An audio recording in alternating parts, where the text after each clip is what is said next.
జుమ్మా అనగా శుక్రవారం నాడు దైవ ప్రార్థన చేయడం వలన కలిగే లాభాలు తెలుసుకుందాం. మంచి మనస్సుతో జుమ్మా రోజు అల్లాహ్ను క్షమాపణ అడగడం వలన మునుపటి శుక్రవారం వరకు చేసిన పాపాలు తొలగించబడతాయి.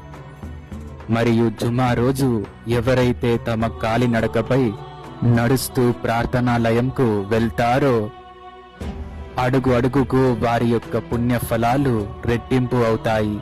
ప్రార్థనాలయంలోని ఇమాం గారు చెప్పే మాటలను శ్రద్ధగా వినడం వలన మీరు అల్లాహ్ యొక్క మార్గంలో ప్రవేశించి అల్లాహ్కు దగ్గరవుతున్నట్టే.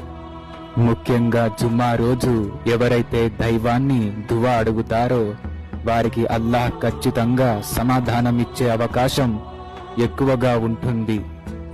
మరియు జుమ్మా రోజు తమ సంపదలో కొంత భాగం ఇతరులకు దానం చేయడం వలన అత్యంత విలువైన ఆరోగ్యం అల్లాహ్ వారికి ప్రసాదించడం జరుగుతుంది. ఇక ప్రధానంగా దివ్య ఖురాన్ను జుమ్మా రోజు పఠించడం వలన నిస్సందేహంగా అల్లాహ్ యొక్క ఆశీస్సులు ఎల్లప్పుడూ వారిపై నిండుగా ఉంటాయి.